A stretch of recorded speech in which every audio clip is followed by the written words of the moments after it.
आज की जो विशेष चर्चा करने जा रहा हूँ वो चर्चा है मार्च माह 2024 में मेष राशि वाले जातक के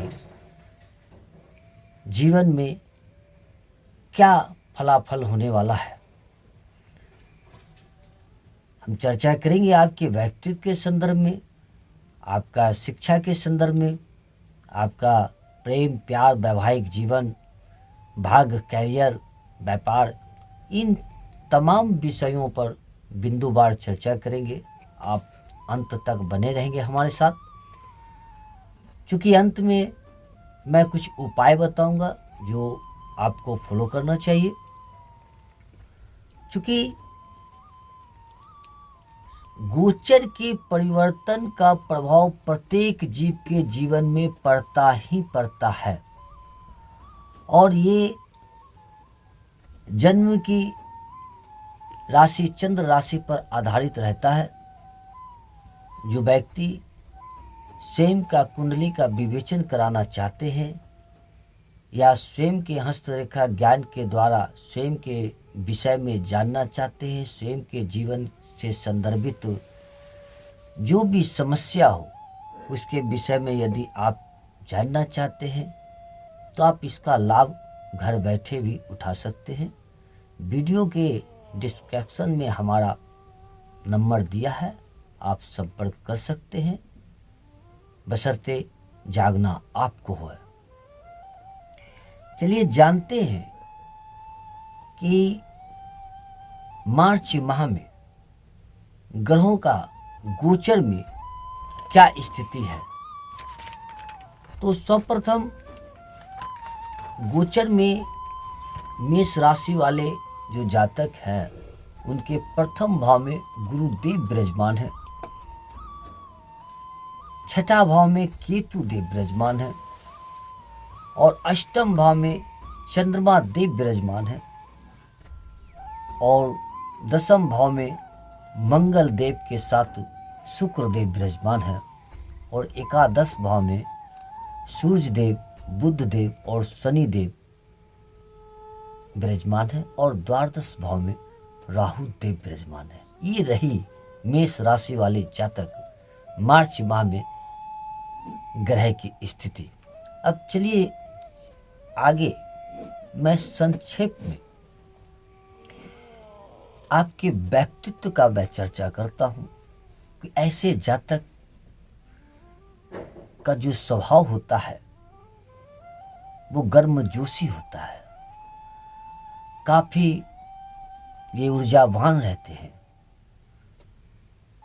और ये व्यक्ति जीवन में कुछ कर गुजरने की चाहत को रखते हैं, लालसा को रखते हैं, अर्थात अपने जीवन में ये नाम कमाना चाहते हैं।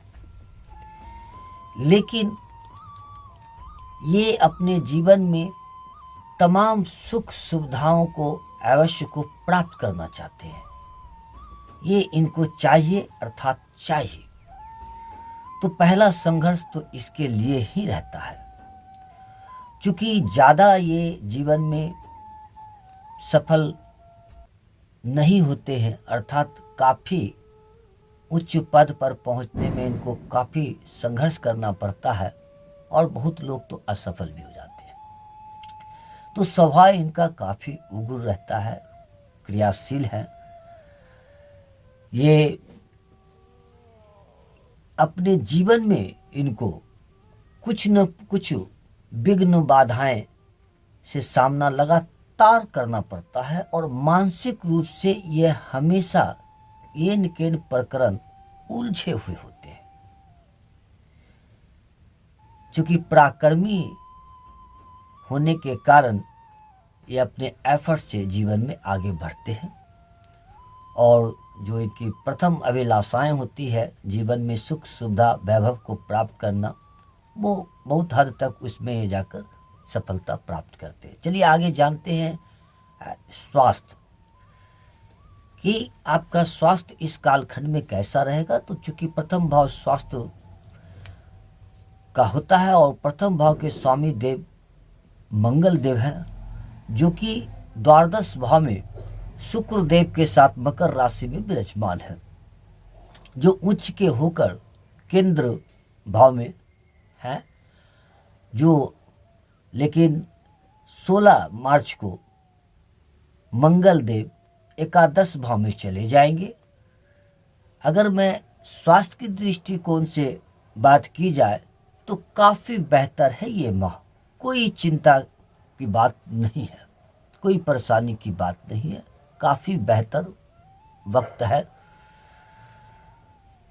चाहे वो स्त्री हो या पुरुष हो, स्वास्थ्य संदर्भित कोई चिंता की बात नहीं है। लेकिन चूंकि शनि देव की तृतीय दृष्टि लग्न पर पड़ रही है, तो इस कालखंड में जातक मूडी स्वभाव के होंगे और आलस्य आप पर हावी हो सकता है। और इस कालखंड में आप किसी भी बात को लेकर काफ़ी जिद आप कर सकते हैं। तो हमारा सुझाव है कि आप इस दौरान जो है अपने जिद से समझौता करेंगे, क्योंकि ग्रह का ये चाल है तो ऐसा तो होगा ही होगा।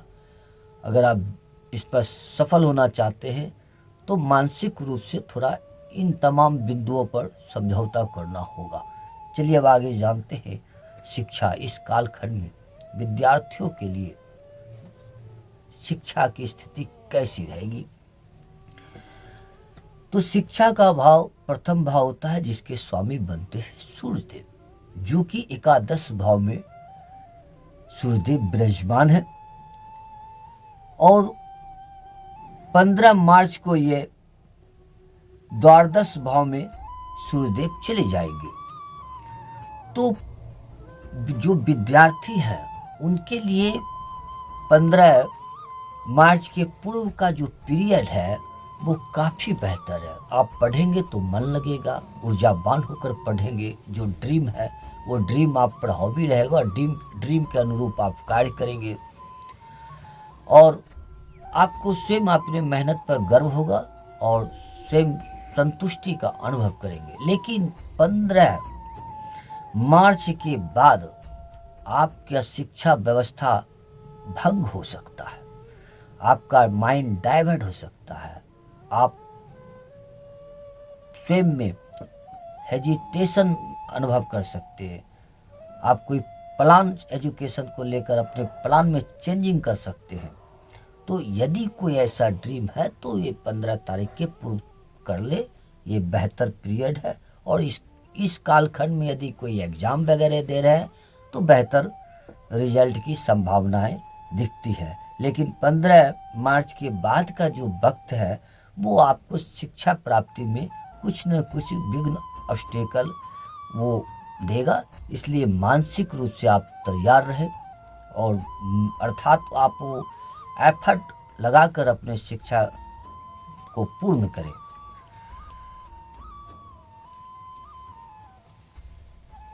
अब आगे जानते हैं प्रेम प्यार इस कालखंड में कैसा रहेगा। तो इसे भी पंचम भाव से ही देखा जाता है, क्योंकि एजुकेशन, शिक्षा, प्रेम प्यार, संतान व अन्य बहुत सारी बातें हैं जो पंचम भाव से देखा जाता है, लेकिन इतनी महत्वपूर्ण है। तो पंचम भाव के स्वामी देव बनते हैं सूर्यदेव, जो कि एकादश भाव में विराजमान है। लेकिन किसके साथ है? शनि देव के साथ है और साथ में बुध देव भी विराजमान है। शुक्रदेव की इस कालखंड में जो भूमिकाएं हैं, सुंदर ही नहीं बल्कि अति सुंदर भूमिकाएं हैं शुक्रदेव का। चूंकि ये दशम भाव में शुक्रदेव मंगल देव के साथ बैठकर कामुकता का योग बना रहे हैं। मिड मार्च के बाद प्रेमी प्रेमिका में तो इस कहना ही क्या है, इस कालखंड में काफी बेहतर पीरियड है लव रिलेशन के लिए, अति सुंदर। लेकिन मिड मार्च के बाद प्रेमी प्रेमिका के बीच कुछ मतभेद, अंडरस्टैंडिंग होने के कारण कुछ मतभेद उत्पन्न हो सकता है। अर्थात आप जो कहना चाहते हैं आपका पार्टनर प्रेमी उस बात को नहीं समझ पा रहा है। तो इस वजह से कुछ अंडरस्टैंडिंग के अभाव के कारण थोड़ा प्रेम प्यार में खटास आ सकता है।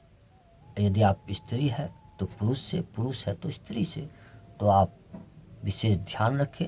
और मेरा तो एक इसमें विशेष सुझाव है, चूँकि विषय है प्रेम प्यार का तो चर्चा बनता है। लेकिन जो विद्यार्थी है, जिनके जीवन में एक अच्छा ड्रीम है, लक्ष्य है, जो एक सम्मानीय पद पर जाना चाहते हैं, तो ऐसे जातक जब तक अपने जीवन में लक्ष्य का भेदन न कर ले, वो प्रेम प्यार से बचे रहे तो बेहतर है। यदि आप चाहते हैं कि जीवन का रसास्वादन लेते हुए अपने लक्ष्य को प्राप्त कर लेंगे, तो मैं समझता हूँ कि आप खुद को धोखा दे रहे हैं। क्योंकि काले कोठली में कत्तो सियानो जात हो, एक दाग लागी तो लागी तो लागी। आप लक्ष्य को प्राप्त नहीं कर पाएंगे, येन केन प्रकरण आप जीवन में असफल हो जाएंगे, और प्रेम के लिए आपके पास ताउम्र पड़ी है। चलिए, योर लाइफ योर चॉइस, आगे जानते हैं वैवाहिक जीवन कैसा रहेगा। तो चूंकि इसे सप्तम भाव से देखा जाता है, विवाह का, जिसके स्वामी देव बनते हैं शुक्रदेव, और शुक्रदेव मकर दसम भाव में, मकर राशि में मंगल के साथ बैठे हैं, जो कि 7 मार्च को एकादश भाव में चले जाएंगे। तो इस काल खंड में पति पत्नी के बीच अति अच्छे संबंध रहेंगे। जीवन साथी का काफी सपोर्ट आपको प्राप्त मिलेगा। पति है तो पत्नी, पत्नी है तो पति, इसमें कहीं दूर दूर तक किंतु परंतु का सवाल नहीं है। और इतना ही नहीं, आप दोनों के बीच काफी मधुर संबंध रहेगा। जो भी इच्छाएं हैं वो इच्छाएं पूर्ण होंगे। अब चलिए जानते हैं आगे भाग्य, कैरियर, व्यापार कैसा रहेगा। तो चूंकि 2024 में भाग्य भाव का स्वामी बृहस्पति देव बनते हैं और कैरियर का मालिक बनते हैं शनि देव। बृहस्पति देव जो कि प्रथम भाव में लग्नेश में विराजमान है, और लग्नेश में विराजमान होकर अपनी 9वें दृष्टि से भाग्य भाव को देख रहे हैं। इनकी दृष्टि भाग्य भाव पर है और अपने मित्र के घर में बैठे हैं। भाग्य भाव इस कालखंड में आपका भाग्य अवश्य साथ देगा। यदि कोई पूर्वार्थ से ड्रीम है जो पूरा नहीं हुआ था, आप उस पर आगे बढ़े। वक्त तो आपका बेहतर है, आपको सफलता मिलने की संभावनाएं दिख रही है। मेष राशि के जातक को मान सम्मान में वृद्धि होगा, और कोई कार्य नया यदि कोई कार्य करना चाहते हैं तो उसको आप कर सकते हैं। समय बेटर है, भाग्य साथ देगा। यदि पूर्वार्थ में कोई काम रुका हुआ था तो आप उसको कर सकते हैं। कोई व्यापार हो, कोई शुभ काम हो, कहीं ज़मीन लेना चाह रहे हैं, कहीं रुपया लगाना चाह रहे हैं, शेयर बाजार में काम करना चाह रहे हैं, तो आप इस कालखंड में कर सकते हैं। रुपया व्यापार के धन लाभ के दृष्टिकोण से आप थोड़ा समझ के आगे बढ़ेंगे। बाकी अन्य कार्य में आपको लाभ प्राप्त होगा। क्योंकि लाभ को लेकर इस कालखंड के दौरान संतोषजनक स्थिति नहीं है, वहां आपको जूझना ही पड़ेगा, संघर्ष करना ही पड़ेगा। आप लाभ को लेकर जितना उम्मीद करेंगे, कभी कभी वो उम्मीद से काफ़ी कम भी मिलेगा। आपको समझौता करना पड़ेगा। कभी कभी आप स्वयं में तनावपूर्ण महसूस करेंगे लाभ को लेकर, इसलिए वहाँ समझौता करना पड़ेगा और संघर्ष लगातार करना पड़ेगा। क्योंकि आप इस कालखंड में थोड़ा सुस्त पड़ सकते हैं धन लाभ को लेकर। चलिए अब जानते हैं कैरियर भाव का स्वामी शनि देव है, जो कि एकादश भाव में विराजमान है, लेकिन साथ में सूर्यदेव भी है। इस कालखंड में कार्य करने में आपका मूड की अत्यधिक भूमिका रहेगी। अर्थात आपका मूड होगा तो काम करेंगे, कभी कभी मूड नहीं रहने के वजह से भी आप काम नहीं करेंगे, यानी कार्य प्रभावित होगा आपके स्वयं के मूड के वजह से। तो यदि आप ड्यूटी इज ड्यूटी समझकर आप यदि लगातार संघर्ष करते हैं तो परिणाम बेहतर मिलेगा, वरना मूड के कारण बीच बीच में लाभ को लेकर उथल पुथल की स्थिति बनेगी, जो मैंने पूर्वार्ध में चर्चा किया, बनेगा ही बनेगा। और ज़्यादा इस कालखंड में सोचेंगे, स्वयं के मन में आपको कन्फ्यूजन भी पैदा हो सकता है, इसलिए आप इस सब से आप बचेंगे। लगातार कर्मशील होकर आप काम करें। अगर लाभ थोड़ा कम भी मिल रहा है तो अपने कार्य को पूर्णतः लगन से आप करते रहें, क्योंकि शनिदेव अस्त है जो मनाकुल लाभ नहीं देंगे और स्वयं में आपको एक हेजिटेशन और टेंशन का अनुभव होगा। तो इस कालखंड में चूँकि ग्रह का प्रभाव है तो होगा ही होगा। तो इसका उपाय है कि आप मानसिक रूप से सशक्त हो और इसका सामना करें, कंप्रोमाइज करें और अत्यधिक मेहनत करें और आगे बढ़े। चलिए आगे जानते हैं व्यापार कैसा रहेगा। तो शुक्रदेव चूँकि अच्छे हैं, 7 मार्च को बुध देव द्वादश भाव में चले जाएंगे। इस कालखंड में यदि आप व्यापार में भी काफ़ी संघर्षों के साथ आपको लाभ होगा, आसानी से धन लाभ तो होगा नहीं, लेकिन धन लाभ कुछ ना कुछ आपको होता रहेगा। और जो कि आगामी 7 मार्च को बुध देव जब द्वादश भाव में जाएंगे तो इस कालखंड में ये जो स्थानीय काम कर रहे हैं वो उनको प्रांतीय काम से लाभ हो सकता है। प्रांतीय व्यापार आप कर सकते हैं, प्रांतीय संबंधों से लाभ होगा, ट्रांसपोर्टिंग, आप जो भी कार्य करते हैं, जो प्रांतीय अंतर प्रांतीय काम करना चाहते हैं उनको अंतर प्रांतीय कार्य से आपको लाभ होने की संभावनाएं दिख रही है। लेकिन साथ में संघर्ष करना ही होगा। क्या करना चाहिए?